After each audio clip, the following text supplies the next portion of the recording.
Hey y'all, I have several little things I do in the kitchen that don't take but a minute to do, and they're really not long enough for a video, a video by themselves. So I'm just going to compile those several things into one video.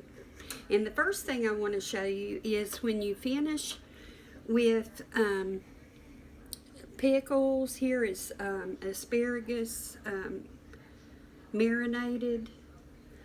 Here is bread and butter pickles.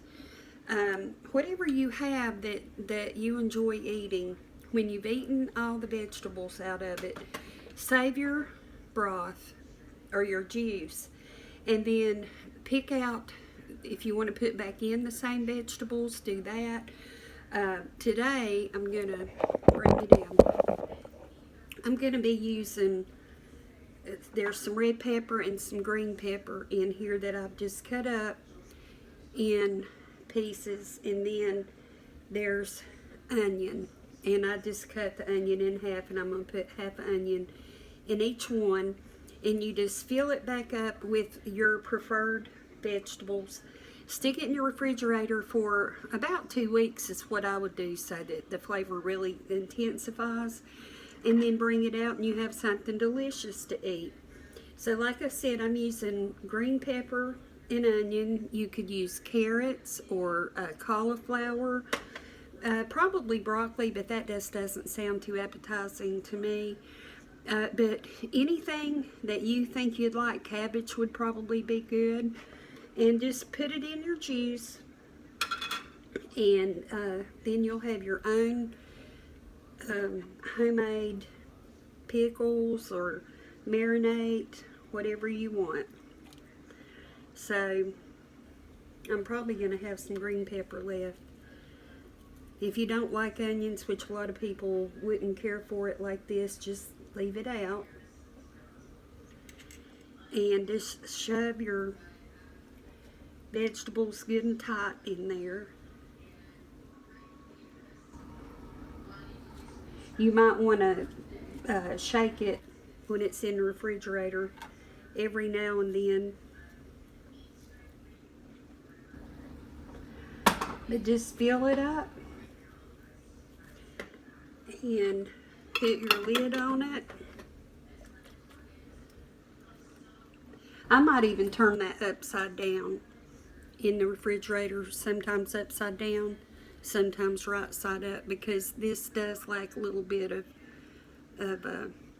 juice in it, but that's going to be delicious. And then these marinated asparagus, I got these at Sam's Club, and I just love these. And I could just drink the juice by itself. It probably is not very healthy, but go ahead and put your vegetables in here.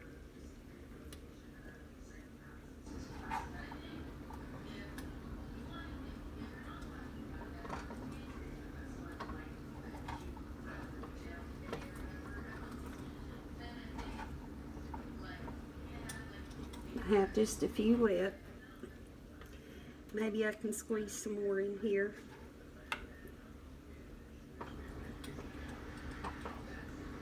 That looks like about all I can get.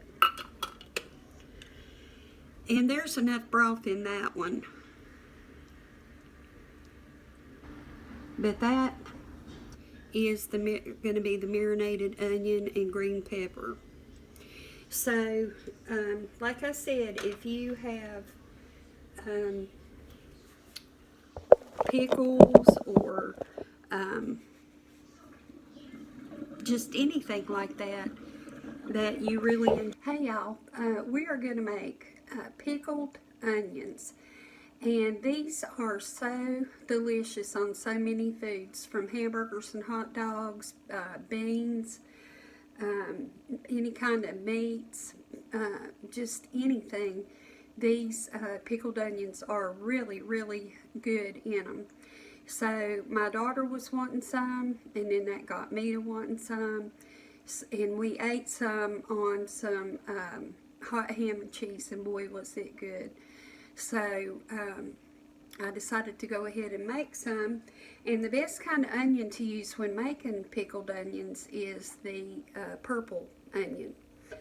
So it's very quick to make, and I am going to be tripling my recipe, but the amount I'm going to tell you is just for a single recipe.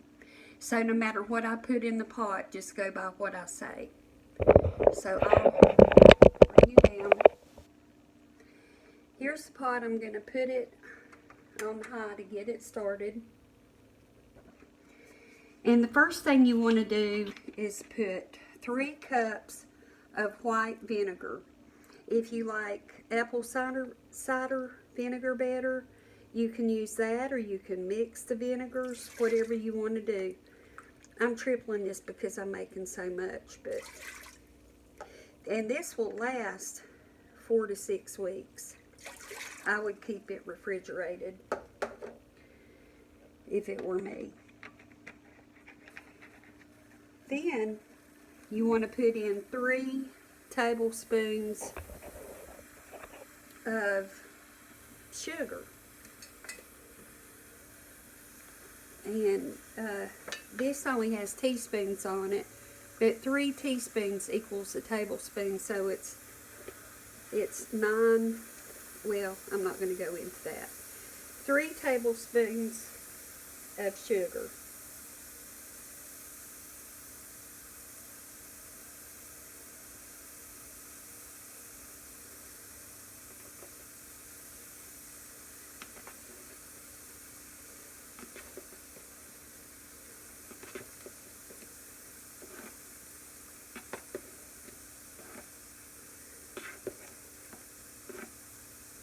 Okay, I filled most of those about halfway, so I put it. Oh my goodness! You know, this is not the first time that this has happened to me.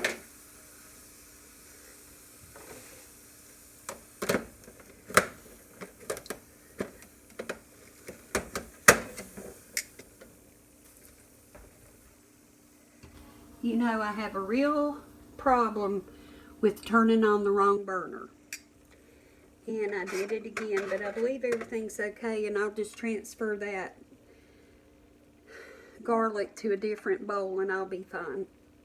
But anyway, I apologize for that.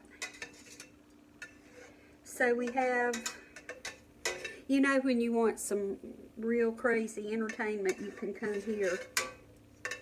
Anyway, I have the vinegar, which is 1 cup of white vinegar and 3 tablespoons of sugar. Now we want to put 1.5 tablespoons of salt. So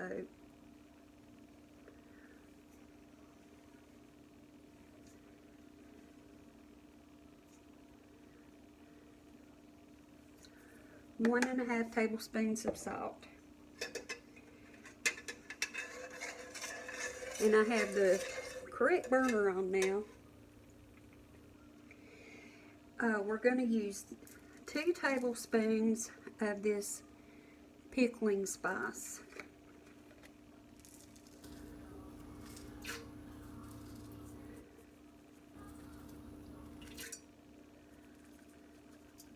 I'm going to use a little less than what it calls for in tripling the recipe.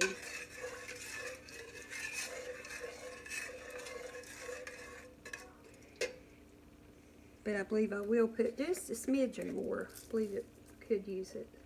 Okay. I put about 2/3 of what it called for. But that was 2 tablespoons of that. And then 1 garlic clove.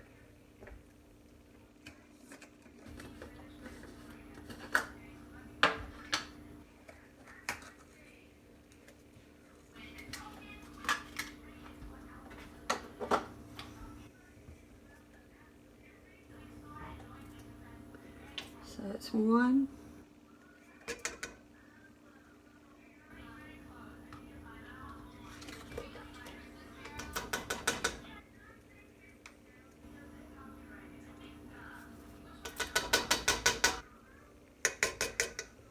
3. So that is our mixture for our onions. And when this comes to a boil, what I'm going to do is take these onions that I've already cut up,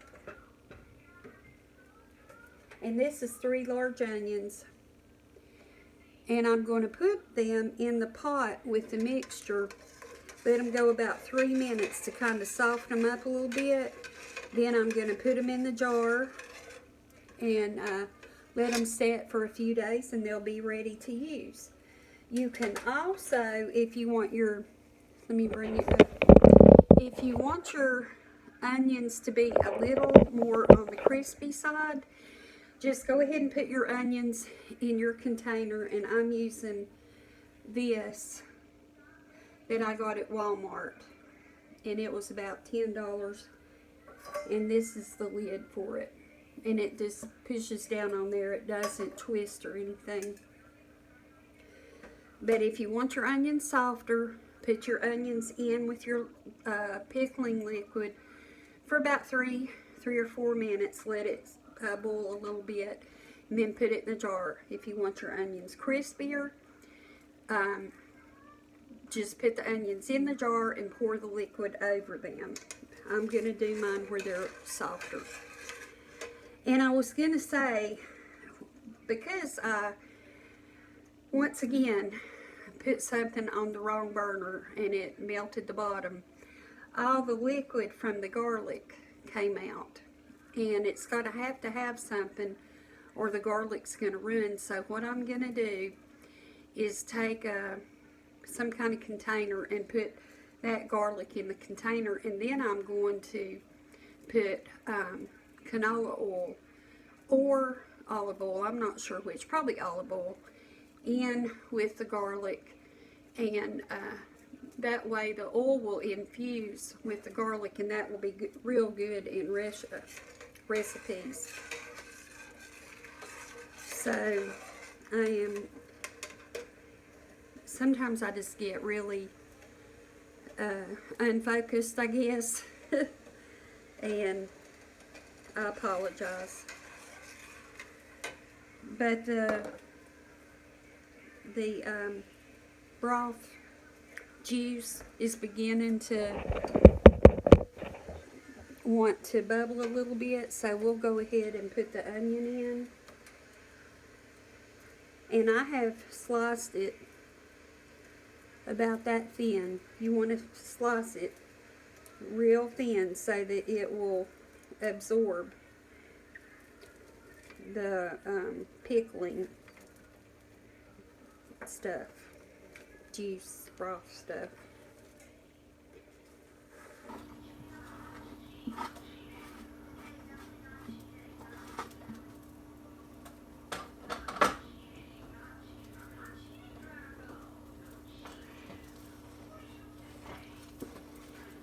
So I'm just going to stand with this while it cooks for a few minutes and just stir it up every little bit until several minutes have passed. Then I'll come back and I'll show you putting it in the jar.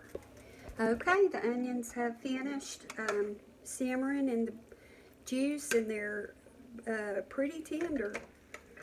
And sitting in the juice after this is just going to make them get more and more tender. So we're just going to put all these in our container.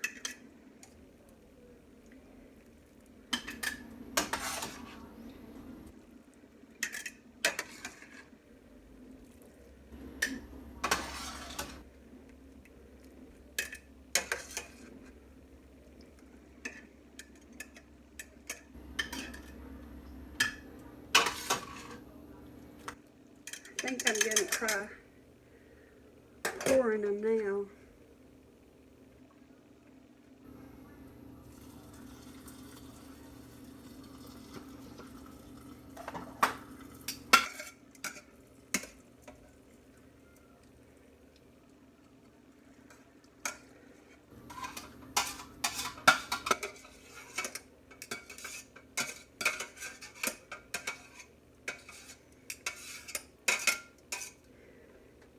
is all there is to it. These are really good on barbecue also. Just put your lid on, and there you have it. And they should be covered with the juice, which these are. So I hope you give these a try and enjoy them, and have a wonderful day. I'll see you soon. Hey y'all, so now I'm going to make my salsa. And Kaylin and I like real mild salsa, and Randy likes some with a little heat. So when he goes to get him some, he'll put it in the bowl. Then he'll put some of this pickled, minced up jalapeno peppers, and he can put as much as he wants to make it as hot as he wants. And so that's how we will do that. And I don't have a blender or a food processor. It would be easier with that. So if you have one and you decide to make this, just use that. I'm going to use a immersion blender, and when you blend up your tomatoes and stuff, you want to have a little bit of texture to the tomatoes and the onions and all. You don't want everything just to be completely smooth, but you don't want big lumps either. So just keep that in mind when you're blending up your stuff. So anyway, here's the bowl I'm going to make it in. And we love salsa, so I'm making a lot. I bought this big restaurant size can of diced tomatoes. These have a really good flavor. I'm not sure where I got these, but they have a real good flavor, and the price was real good. I believe I got them at Sam's Club. I do believe that's where I got them. I'm trying to get these not to splatter everywhere. So just put in your diced tomatoes, or your tomato halves, or whatever it is that you use. Put that in, and this is a 6-pound, 6-ounce can. And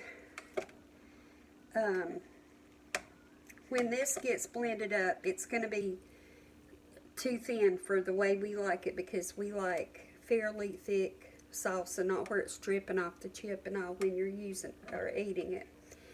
So we're going to add a 12-ounce can of tomato paste. And so just add that to your tomatoes.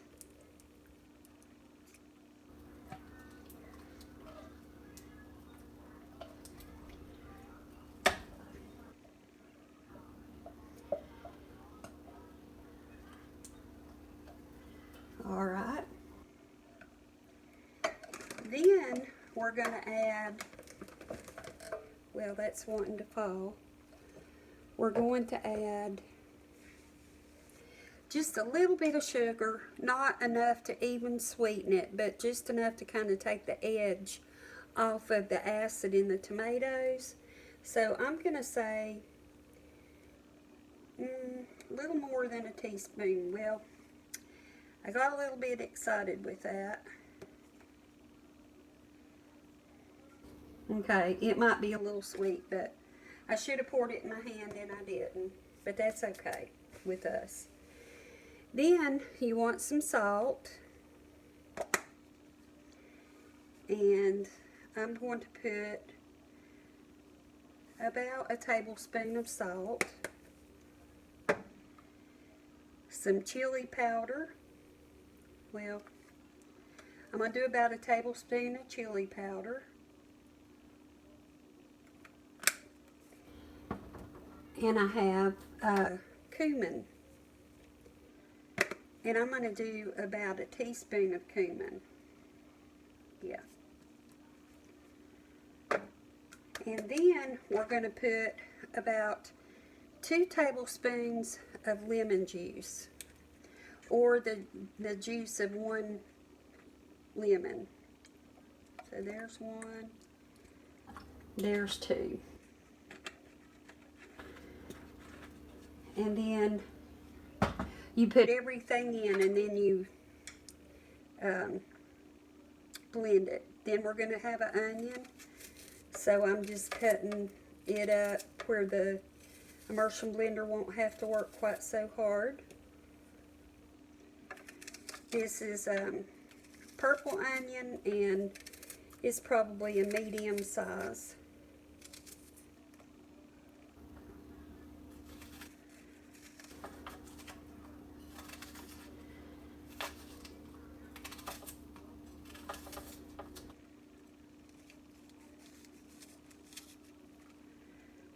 And I had that cut up in 4 sections.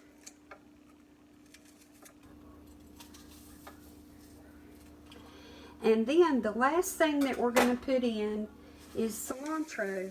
And some people just do not care for this, or just like a little bit. We like a lot, and we're going to use the whole bundle. And we're just going to stick it in there, kind of breaking it up so it will be easier to blend. But we're going to put it all in there, and like I said, if you don't like that much, you know, just don't put it in there. And then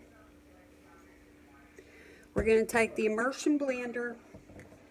I think what I'm going to do is go ahead and cut off the camera while I do this, because it makes a lot of noise and it might take a little bit of time. So I'll come back as soon as I have this blended. I've got the salsa all mixed up, and it looks really good. It's thick. Everything is mixed up pretty good. There's a few little larger chunks of onions, but that's okay. It's tastes good to get those every now and then. So I'm going to do a taste test and see what we think.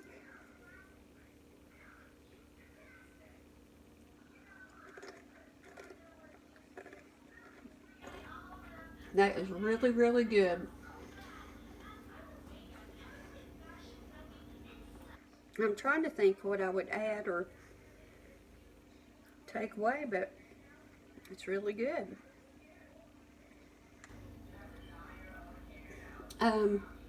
You would probably just have to make it for yourself and see what you think, because I like it just like it is. Maybe if anything, I'd put a little bit more salt.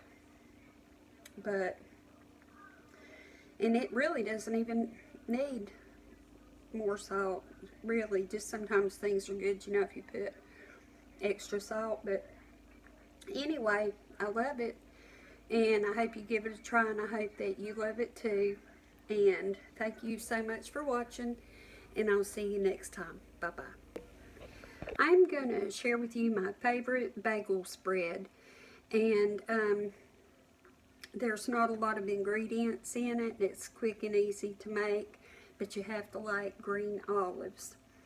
So I'll take you down.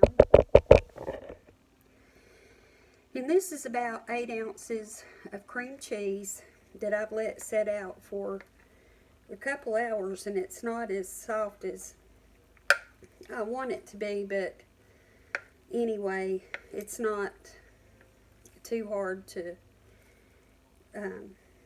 know how to stir up some cream cheese. And of course you want it stirred up more than that. Then I have about a half a cup of cut up olives. They were whole, and I just cut them up.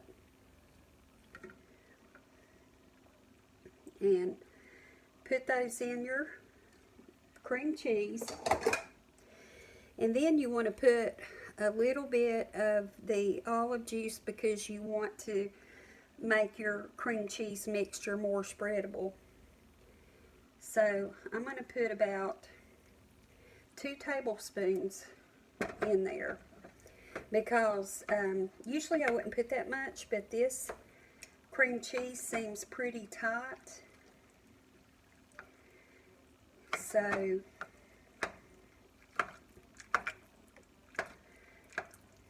you just have to get in there and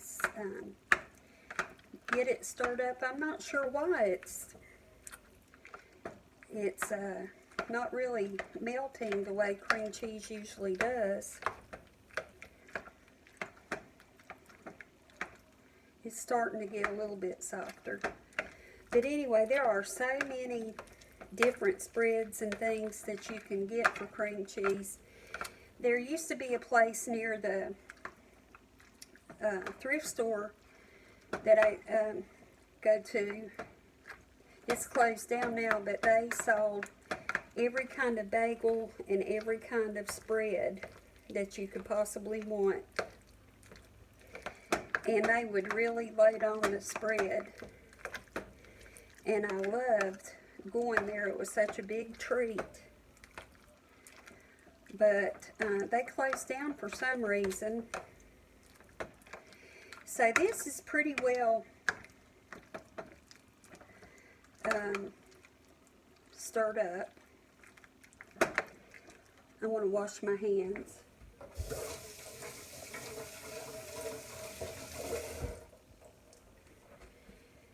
And now I want to put some of this everything bagel seasoning on. I want to put it in the mixture, the spread. I got this at Walmart. They also sell it at Trader Joe's, and I'm sure there's a lot more places that sell it. But this is my very favorite seasoning, not to cook with, because I've cooked with it and put it in foods, you know, that I've cooked, and it seems like it loses its flavor real quickly. But after the food's cooked and you're ready to eat, and you sprinkle some of it on your food, on your plate, this is so good. So I'm going to put some in here, and I'm probably putting a tablespoon and a half, something like that. You know, I like my flavors to be very pronounced and very strong. So you can add more olives if you'd like. Less, you can put onion in with it, would be good. Just play around with it and get the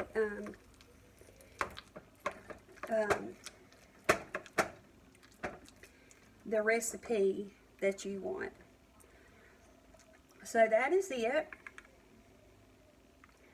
Now I'm going to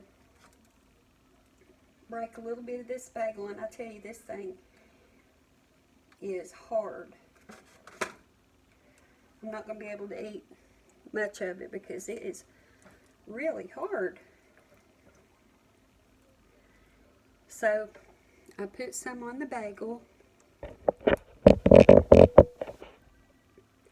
Now I'll give it a taste.